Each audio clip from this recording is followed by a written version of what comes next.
Hey everyone, my name's Shelby and welcome to my channel Shelby Can Read, where I'm working to prove to the world that I do know how to read. It is officially February, so today I'm going to be talking about all the books that I read in January. I read 4 books and honestly, it was a pretty rough month. Most of them were pretty low ratings, so I'm excited to talk about them. I am only going to do summaries in this video because I do plan to post full-on reviews for each of the books mentioned today. Starting out with my first book that I finished reading, it was actually a reread of The 7.5 Deaths of Evelyn Hardcastle. This is mostly like a mystery thriller. I would say that there's like a tiny bit of sci-fi, but you don't really, it's not the focus of the book. The focus is the mystery of who is killing Evelyn Hardcastle. The first time I read it, I gave it 5 stars, and this time I listened to it on an audiobook instead of reading the physical copy. And I will say I think it translates very well either format. Um, I also felt after reading the first one, there were parts that I was like, why was this even brought up? Why was this a part of it? And the second time I read it, I was like, this makes a lot more sense now that I know that this is part of the focus of the book. So it's one that I think you can benefit from reading twice. And I didn't fully remember everything because it had been years between each book. But going into the summary of this book, The 7.5 Deaths of Evelyn Hardcastle is about this person who keeps waking up in different bodies of people who witnessed this murder. And so this person who is kind of transferring from body to body is given the task of solving the murder through the different perspectives and like getting clues, and each person that they get to be has a different perspective and has different strengths and weaknesses. And then there's also kind of a subplot of you find out that there are other people who are doing the same thing, like they are hopping from body to body to solve the murder, because whoever solves it first gets out. And so you're kind of wondering if this is like a form of prison or like what's going on. And that was the part that I understood a lot better the second time around, because the first time I was really only focused on the murder of Evelyn Hardcastle.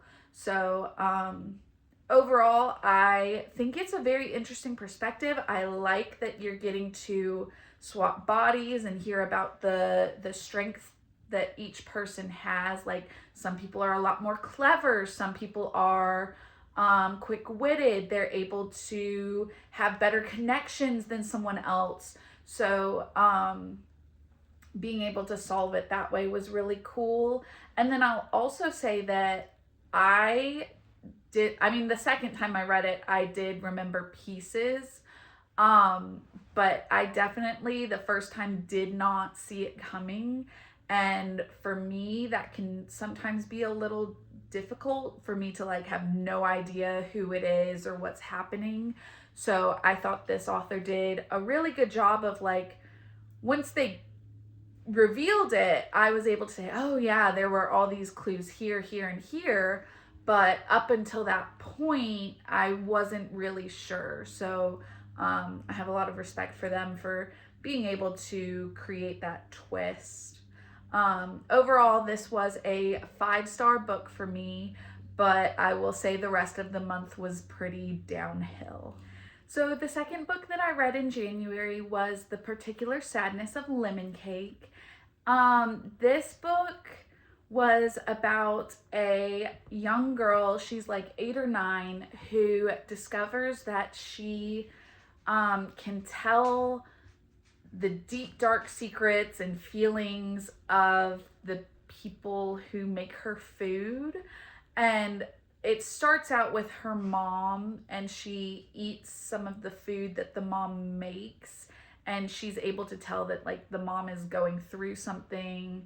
And I won't give too many spoilers or anything in this video at least, but after she discovers this, she does try to investigate like why this is happening to her and sort of like ways to get around it, because she's constantly tasting negative emotions from the people who make the food, and so it's making life kind of difficult for her.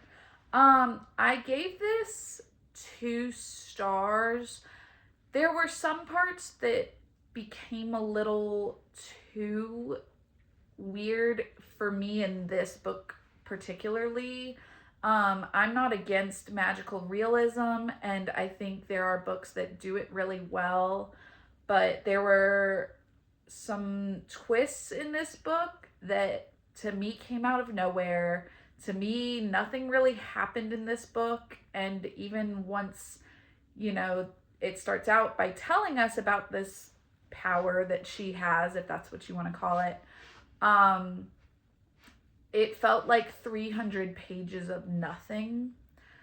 I felt like the main character was so passive. It honestly mostly felt like she wasn't even a character in her own book. So I wasn't a huge fan of it, and it was a book club book, so I did stick through with it. And I do think that there were some important themes and messages in this book, and that is why I give it 2 stars, because I think there were definitely some important things that the author was trying to say in it, but I'm just not really sure that she hit the mark for me personally.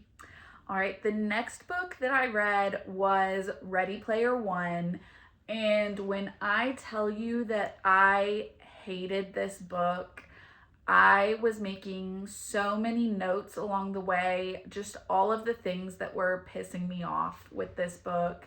And Kaylin, if you're watching this, I'm so sorry. I did read a book written by a man, and I said I wasn't going to do that anymore. And I was immediately reminded why I don't enjoy reading books written by men.